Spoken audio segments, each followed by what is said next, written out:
ప్రజల గొంతుకగా నేను చట్టసభల్లో మాట్లాడగలుగుతా ఉన్నాను. అది ఆదోని ప్రజలు నాకు ఇచ్చినటువంటి ఓటు వల్లనే సాధ్యమైంది. కాబట్టి వాళ్ళకి ప్రత్యేకంగా ధన్యవాదాలు చెప్పుకోవాలి. నన్ను గెలిపించినందుకు లేదా చట్టసభల్లో పంపించినందుకు ప్రజల రుణం తీర్చుకోవడానికి నేను ఎన్నో రకాలుగా ప్రయత్నాలు చేశాను. 15 రోజుల సభ జరిగితే 15 ప్రసంగాలు చేశాను నేను. నాకు సంతోషంగా అనిపించేది ఏంటంటే తప్పనిసరిగా నేను చెప్పుకోవాల్సింది, ప్రజలు నన్ను ఎమ్మెల్యే చేసిన తర్వాత ఎన్ని సమావేశాలు జరిగినాయో అన్ని సమావేశాల్లో రోజు తప్పనిసరిగా నేను పాల్గొన్నాను అని గర్వంగా చెప్పుకుంటా. ఒక్కరోజు కూడా అసెంబ్లీని ఎగ్గొట్టకుండా నిరంతరం అన్ని అసెంబ్లీ సెషన్స్లో కూడా ప్రతిరోజు కూడా ఇంకా నేను గర్వంగా చెప్పుకోగలిగింది ఏంటంటే అసెంబ్లీకి మొదట వచ్చే 5-10 మందిలో నేను ఉంటాను.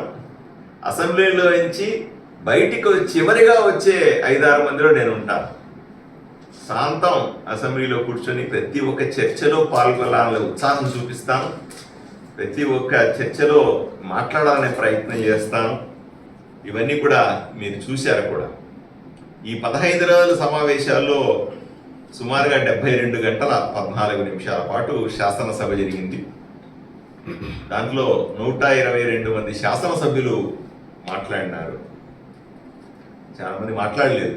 మనకు 175లో 122 పోతే ఇంకా 53 మంది మాట్లాడాల్సి 53 మంది మాట్లాడలేదు.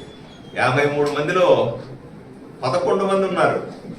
వైఎస్ఆర్సీపీ పార్టీకి చెందినటువంటి సభ్యులు 11 మంది ఉన్నారు. చాలా దారుణం. మీరందరూ చూశారు టీవీల్లో. గవర్నర్ ప్రసంగానికి ధన్యవాదాలు చెప్పే కార్యక్రమంలో కేవలం 10 నిమిషాల పాటు లోపలికి వచ్చి వెళ్ళిపోయినటువంటి దుర్మార్గం.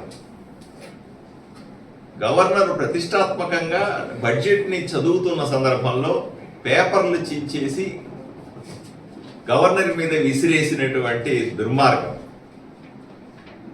10 నిమిషాలు ఎందుకు వచ్చారో 10 నిమిషాలు ఎందుకు వెళ్ళిపోయారో ఎవరికి తెలియదు, జగన్మోహన్ రెడ్డితో సహా. ప్రజలు ఓట్లేసి గెలిపించింది ఆ 11 మందిని. వాళ్ళ వైపు నుంచి సమస్యలు చెప్తారని లేదా ప్రభుత్వం ఏదన్నా తప్పు చేస్తూ ఉంటే సరిచేస్తారని